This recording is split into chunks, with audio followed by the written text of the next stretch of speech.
up, everyone? Hope you're all doing well. How would Merab Dvalishvili get on if he took on the top 15 featherweights? And just before we get started, from ranked 15 to 11th, it will be 3-round fights only. But then from number 10 all the way to the champion, it'll be 5-round fights to make it a bit more fair and to make sense. Starting off at number 15, we have a fellow Georgian, Giga Chikadze. Now, I think we all know, I'm trying not laugh, but I think we all know it's pretty obvious that Merab absolutely fucking bums him. Like, relentlessly as well. This is a 3-round fight, but I feel like this will be like a 30-25 scorecard. I reckon he'll get 2 10-8 rounds, possibly even finish Giga Chikadze. Merab's style is all wrong for Giga Chikadze. We saw what Calvin Kattar was able to do with him with the grappling alone and how much damage he was able to land. Yeah, Merab's going to absolutely batter him. Maybe he would feel a bit sorry for him because he's also Georgian and maybe take it easy on him, but regardless, Merab's going to absolutely demolish Giga Chikadze. Next up at number 14, we have Calvin Kattar, and yeah, he's going to get absolutely bummed as well, like Giga. I mean, it'll be a carbon copy of the Aljo fight, in my opinion, Aljo and Calvin Kattar. I don't see how it would be any different. Merab would absolutely batter Calvin Kattar, possibly getting a finish later on, or just getting a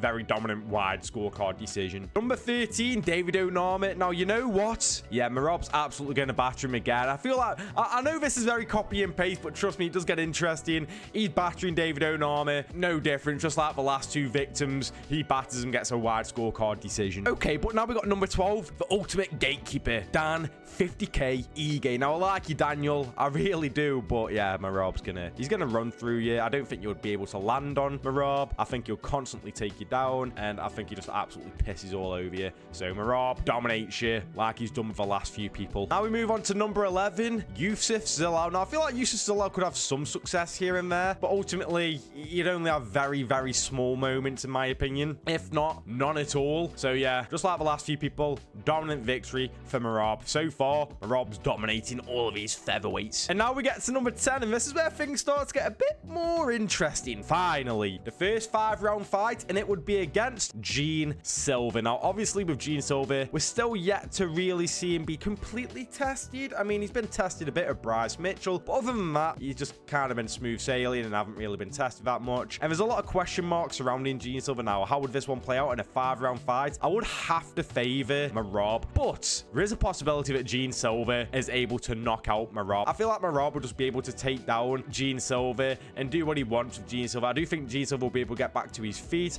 but even then, we've seen how Merab acts when you're able to get back up. He just keeps coming at you, and I think you'll just keep taking him down, landing a bit of ground and pound, and getting a wide scorecard decision. I could see moments where maybe Gene Silva lands quite hard on Merab and hurting him, but other than that, I don't think he would finish Merab. I think Merab would win this by like 49-46, 50-45. Next up, we have number 9, and we have the veteran Josh Emmett, who has a lot of power in his hands, but how does he fare up against Merab? I actually think Merab finishes him. I know Ilya wasn't able to, but styles do make fights, and I feel like Merab will be able to finish him with the ground and pound. Josh Emmett is really tough. Maybe you guys think it'll be a decision. I can understand that, but me personally, I just feel like Emmett will just bank it on that overhand right. That's what it feels like he's been doing for the last how many years now, just trying to just bank on that overhand right and seeing if it pays off, and if it doesn't, he's just kind of fucked. And I feel like that would be the exact case against Merab. I don't think he would land any big right hands against Merab. I think Merab would know that's coming. Pretty much everyone knows it's coming from Josh Emmett, unless your name's Bryce Mitchell. But regardless, yes, I think Merab will get a late finish against Josh Emmett, and it will be very, very easy for him. Now, this is where things start to get really interesting. Number 8 ranked, Aljamain Sterling. Now, man, I find this super fascinating, I do, because I would have liked to have seen it at 135. We'll never, ever, ever, ever, ever, ever, ever see it, because obviously they're fucking best mates. So we're never going to see this fight, but how would it actually play out? We saw the scrambles and how well Aljo was able to do against Movsar. How would this one play out? I'd say that Aljo's... Is he better on the feet? I think he's more dynamic on the feet. I don't know if I'd say better, because I feel like Merab's had a lot more success on the feet in fights. But regardless, you know, he is quite dynamic, but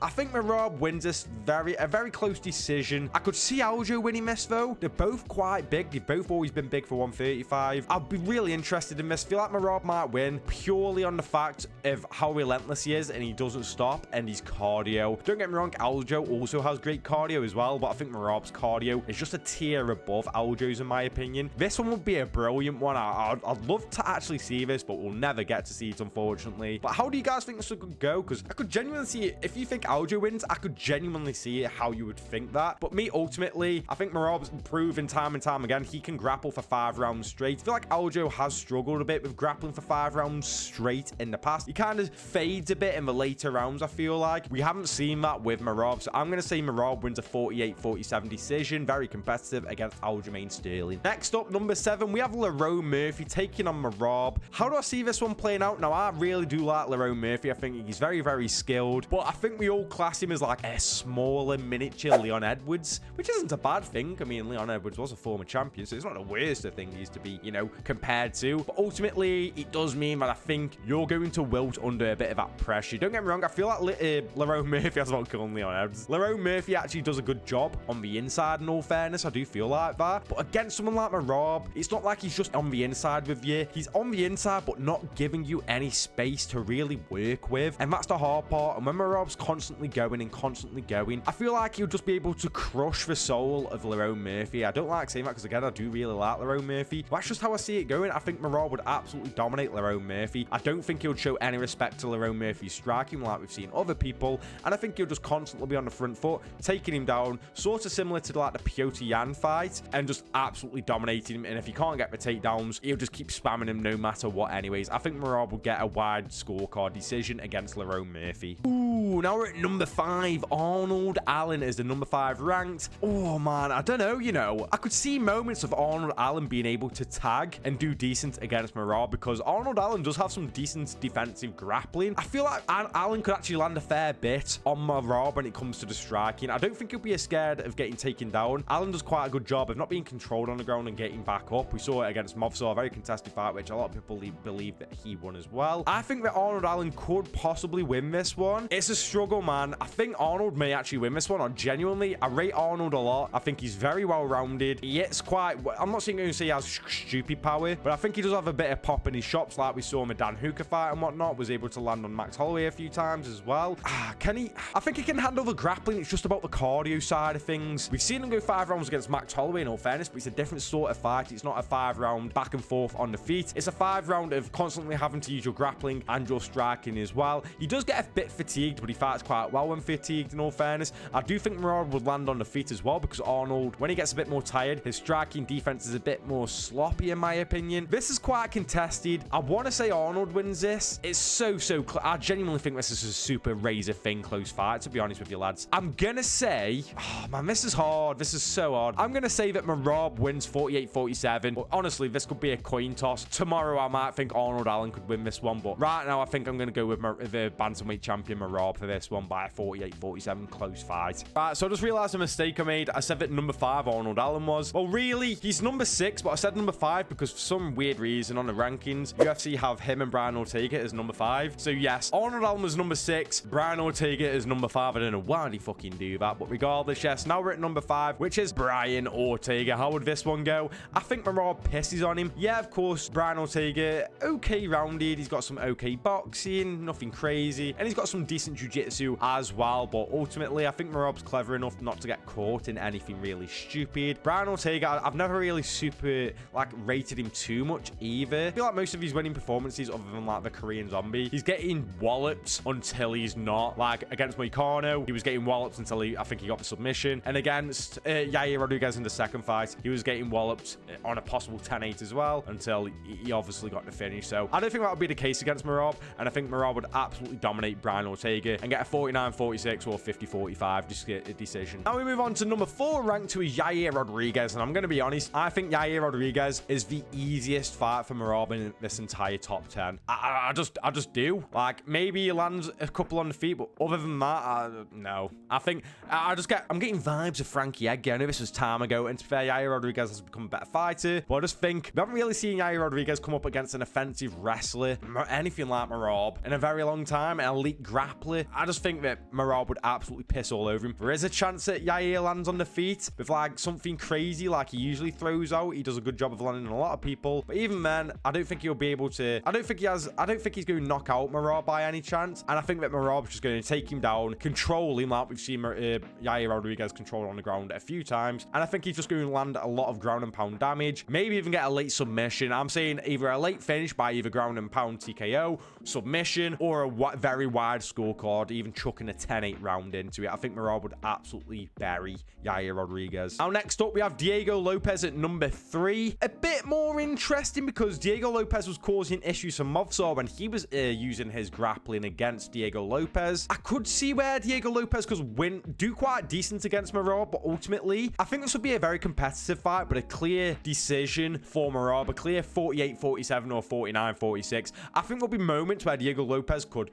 really trouble Merab, maybe catch him in the pocket on a takedown entry or something like that. And he is quite big for 145 as well, and he's always in the fight like we saw against Volkanovski. Even if he doesn't have an answer, he's still within the fight. But I still think that Merab would take this one. Again, I think Lopes would have his moments, but ultimately, I do think that Merab would get a very easy fight to score in his favor, either 49-46 or 48-47 in Merab's favor. And now we get to a really interesting one. We get to Movsar Evloev, and to be honest with you guys, this might be my favorite fight out of all of the others on this list, with Merab against Movsar. I think this would be fucking amazing, because Movsar, I think he obviously beat Aljo, and it was very contested, and people make the argument for Aljo. I scored it for Movsar, but regardless, I think Movsar is genuinely one of the most well-rounded fighters. I don't think he's any, like, crazy with his striking or anything, but he does have decent striking. He was able to hurt Arnold Allen. He has good grappling. He has good cardio. He scrambles really well. I think he's got decent fight IQ. How would this one play out? I think this might be the first loss for Merab. I'm going to be completely honest. I know I was a bit conflicted when it came to Arnold Allen, but this one, I think Movsar takes the cake. I think Movsar will be able to scramble out of a lot of positions against Merab, be able to punish Merab on the feet when he's out of those positions, and I even think he'll even try and take down Merab and use his offensive grappling against Merab as well. I think this will be a very fun, high-paced fight. Maybe the cardio could come into question. We haven't seen Movsar do 5 rounds, so maybe that's a bit of a question mark there. See how he gets on about that. But ultimately, from what I've seen, I do think Movsar would do quite well when it comes to the grappling on defensive side, on the offensive side, on the scrambles, and the striking. I think he'll be able to not get flustered by the pressure and chaotic energy from Merab, and I think he'll be able to do quite well against Merab, maybe even hurt Merab on the feet. But I think like a 48-47 for Movsar Evloev. This will be very competitive in my opinion, but I do think that Movsar would take it, just because I think he's more well-rounded personally. Right, now we get to the number 1 ranked fighter in the featherweight division, who is a fighter who fights next week and will no longer be in the featherweight division, but I've still got to include him. Obviously, it's Max Holloway. We've got to include Max Holloway. He is still in the rankings, so it's only fair we include him in the video. People might hate me for this. I think Merab could win. Call me crazy. Call me crazy. I think Merab could win. I always say this to people. When has Max ever fought like a proper elite grappler? A proper elite grappler. So you'll say Frankie Edgar, but he was a bit more past it by that point, in my opinion, and he didn't really try to initiate any grappling from what I remember. Brian Ortega, but he's not someone who's like, you know, really proper offensive grappler in my opinion. Whereas Merab, there's no stopping this guy. Like, he's relentless with his takedown attempts. He'll constantly try and take down Max Holloway. I think he'll cause a lot of problems for Max Holloway. Now, I'm not saying he's going to dominate Max Holloway necessarily, but I do think he beats Max Holloway. I think Max Holloway could do decent because of his cardio being amazing. I think he would have some moments on the feet as well, and his footwork could also cause some problems for Merab, but we just saw Merab handle Sean O'Malley's footwork with relative ease. So I think that Merab will be able to take this one. This might be quite wild to say, but I genuinely think Merab would take it against Max Holloway. Styles make fights, and I think Merab is a terrible style for Max Holloway, in my opinion. I think Merab would take this 49-46 decision in his favor. And last but not least, we have the champion himself, Alexander Volkanovski, taking on the bantamweight champion, Merab Dvalishvili. Now, how would this one play out? I think this will be very intriguing, very interesting,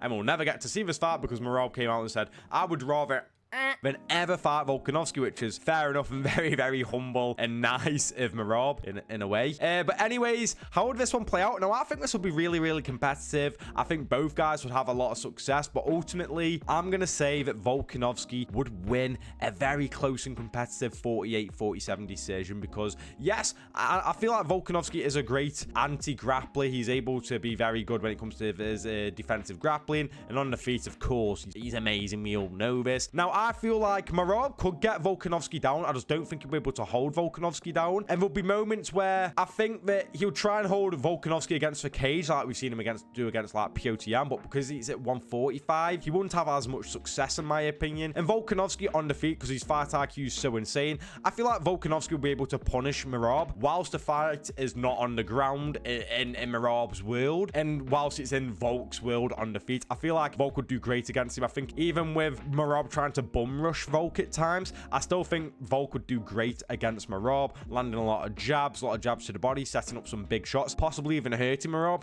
And you know what, maybe even Merab with the takedown threat being able to land a lot on Volkanovski as well. Nothing crazy, but have some certain moments where he lands some decent shots on Volkanovski. But ultimately, yeah, I think Volkanovski would beat Merab by a very, very close and competitive 48-47 decision. And that's it, guys. That's how I think Merab would get on upper weight division in the bantamweight division against every single ranked top 15 fighter. But let me know in the comments, who do you think would be the hardest stylistic fight for Merab? Which fight would you love to see the most? Do you agree with some of how I think some of these fights would play out? Let me know in the comments. Thank you for watching the video. Like and subscribe, and I'll see you in the next one.